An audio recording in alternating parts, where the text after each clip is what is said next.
Hyundai just released the full 2023 model year change list for the Hyundai Santa Fe, so let's go ahead and take a look at what changed.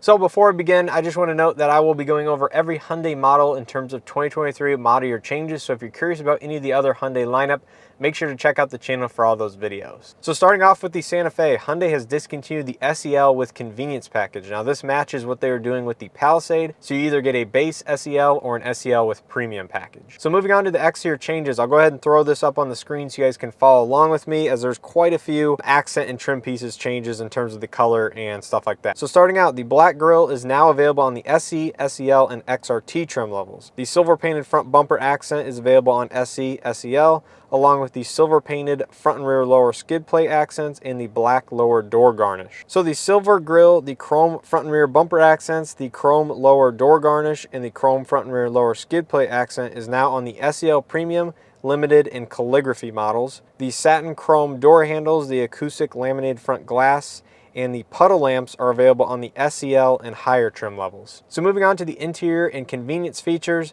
the H-Tech leatherette seating surfaces previously was not available at all, is now standard on the XRT and SEL premium packages. Moving on, the power release second row seats, the 12.3-inch digital instrument cluster, and the auto dimming rear view mirror, previously the SEL convenience package, are now bumped up to the SEL premium package, limited, and calligraphy. The home link functionality on the mirror is now only on the limited and calligraphy trim levels. The leather wrap steering wheel, the manual rear sunshades, the navigation-based smart cruise control, and the highway driving assist are now available on the SEL trims or higher, so that's nice to see that those are actually being brought down in the trim structure, so those are a bonus in terms of the lower SEL trim level. The surround view monitor and blind spot view monitor are in the SEL premium and higher, and the hands-free power liftgate, the dual auto temperature control with auto defogger, and the ultrasonic rear occupant alert are all in the SEL or higher. Now moving on to the multimedia and the audio, the 10.25-inch touchscreen navigation, the dynamic voice recognition, as well as the Hyundai Digital Key 1 and over-the-air map updates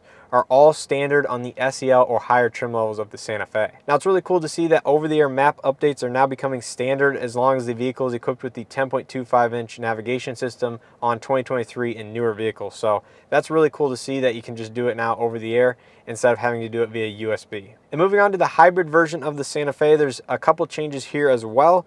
The leatherette seating surfaces is now on the SEL Premium trim level. The surround view monitor and blind spot view monitor are on the SEL Premium and Limited.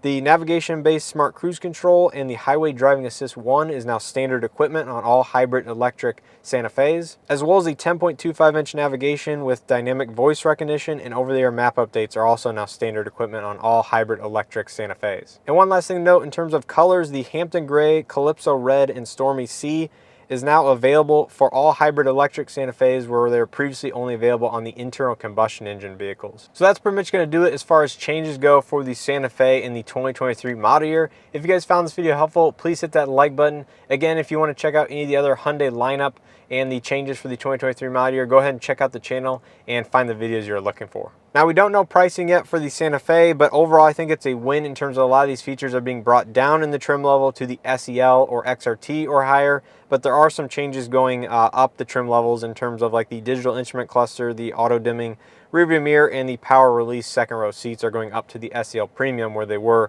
in the convenience before. So I think there's a lot of positive changes overall. Again, we don't know pricing. So if you're new to the channel, please go ahead and hit that subscribe button. I'd really appreciate it. So with all that being said, we'll see you guys next time.